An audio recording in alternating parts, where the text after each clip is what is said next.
We're here today with. First, do you want me to look in the camera or look at you? I want you to look at the camera. Okay.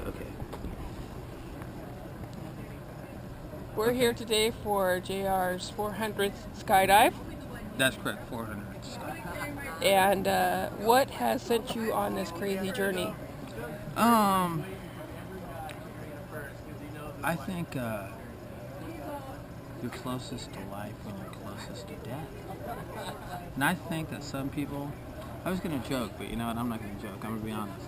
I think some people think that living on the edge is living. And honestly, it's not. You don't start living until you step over the edge. And that's not in skydiving, that's in every area of your life. If you stay in your comfort zone, which I hate being in my comfort zone, you will have the most mediocre life ever. And I promise you, when you look back, you need to look back at your life, how incredibly crazy it was, because you were not afraid to get as outrageous with life as possible. So I think that's like how I truly feel about skydiving. It's just an extension of me constantly pushing the limits of my inner person. You know? Any crazy stories up to this jump that you want to share? Only ones that would scare people away from skydiving. I will say this. I feel like I've jumped out of a plane 10,000 trillion fucking times. But it's only 400. So 400, I don't know if that sounds like a lot to you guys, sounds like a little. In skydiving, that's not necessarily a lot. I mean, there's some of these guys out here with 1,000, 2,000.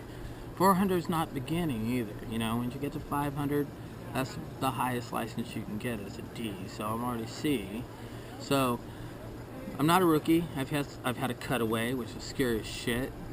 And I remember that as 228 skydive. I had a cutaway.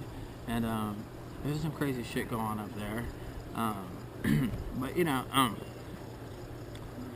it's just it's the ultimate adrenaline rush. It's the ultimate sport. You know, it's the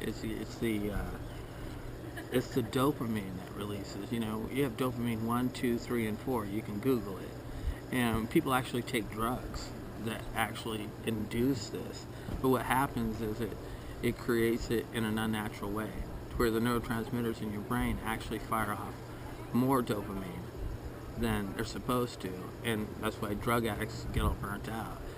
Thankfully, if you get into a sport like skydiving or something where your neurotransmitters fire off as much dopamine as they possibly can, naturally, I can do this for the next 20 years and not have it burn my brain cells out like drugs can. So there truly is such thing as a natural high, and until you jumped out of a plane, you don't know what that natural high is. But just coming on the 400 skydive just feels like it's been a long journey, you know.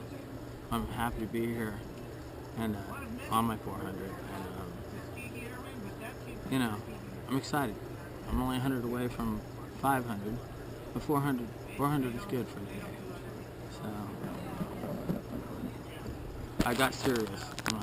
I'm never serious, but I just got serious for once. Make a note of that. JR got serious for once. For once. All right, good jump, babe.